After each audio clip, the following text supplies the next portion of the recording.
anos, o produto interno bruto do país avançou novamente. É a quarta vez que a alta acontece, mais do que o previsto para o ano. Com isso, a esperança é de reação da economia e a situação ficar mais fácil para a vida do brasileiro. Segundo dados divulgados hoje pelo IBGE, o Produto Interno Bruto do Brasil cresceu 1,2% no segundo trimestre, o que representa a quarta alta consecutiva da atividade econômica do país. Com isso, o PIB brasileiro fecha o primeiro semestre de 2022 com alta de 2,5%. Para o economista e professor do IBMEC BH, Paulo Pacheco, essa constância de alta do PIB pode ser explicada pelo aumento do consumo, mas principalmente por transformações ocorridas no país nos últimos anos. O crescimento sustentável de um país vem de mais produção, vem de mais concorrência, de mais empresas produzindo e aumentando a eficiência dessa entrega, né? Colocando mais máquina, equipamento, investindo em produtividade. Então a riqueza real sustentável de um país, ela vem desse investimento, não é do consumo exatamente das famílias, que esse consumo pode ajudar no curto prazo, mas ele não necessariamente se traduz mais à frente em mais produtos e mais serviços. Mas são reformas microeconômicas. Nós estamos falando da privatização de portos, né? Nós estamos falando do marco regulatório das ferrovias, de cabotagem.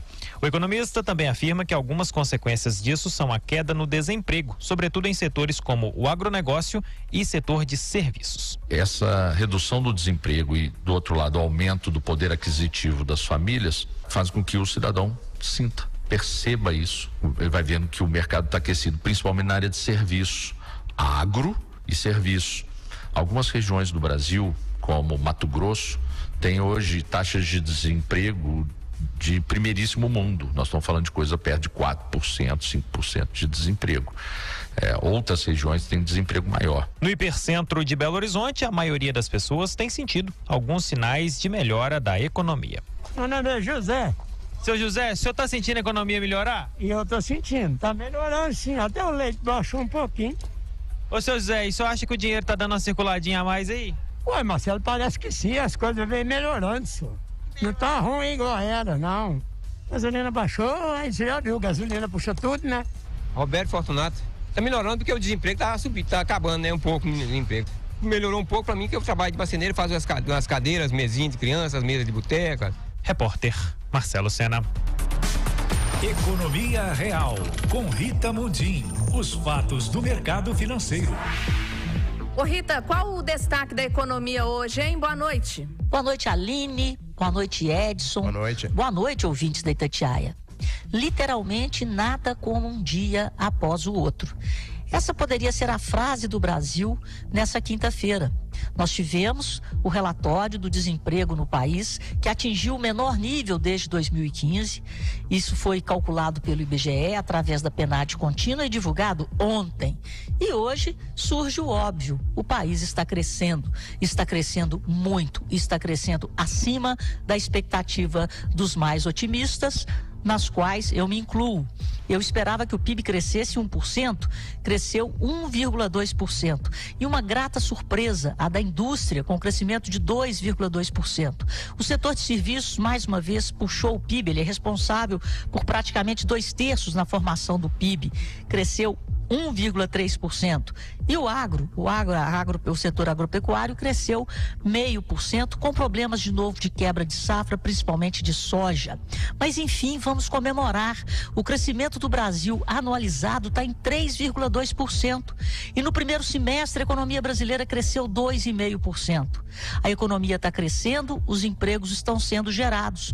O emprego gera a renda gera o consumo e o consumo gera mais produção. E o que é o PIB? Produto Interno Bruto, a soma dos bens e serviços produzidos por uma economia num determinado período de tempo. E a gente analisa o PIB pelo lado da oferta, como eu já acabei de dizer, o setor de serviço, produzindo serviço, o setor agropecuário e a indústria. E pelo lado da demanda, a fotografia também é muito boa e muito positiva. O consumo das famílias cresceu 2,6% e está sendo um dos principais motores do crescimento crescimento da economia. O consumo das empresas, chamado de formação bruta de capital fixo, cresceu 4,8%. As empresas estão consumindo mais máquinas e equipamentos para aumentar a produção. A importação de bens e serviços bateu recorde para atender uma demanda reprimida.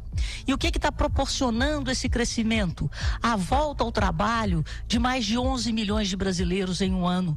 A taxa de desemprego despencou, lá de 12,7% para 9,1%.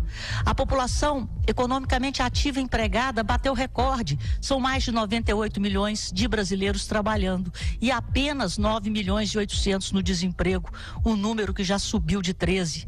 Portanto, temos muito que comemorar, principalmente quando olhamos para o mundo. O mundo está passando por uma situação de muita dificuldade.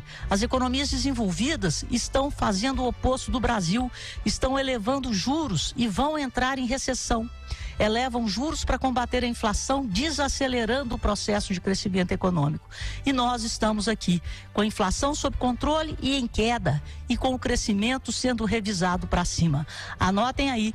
O Brasil cresce no mínimo 3% esse ano e esse crescimento forte, mais forte do que o esperado, já aponta para um 2023 crescendo algo em torno de 2%.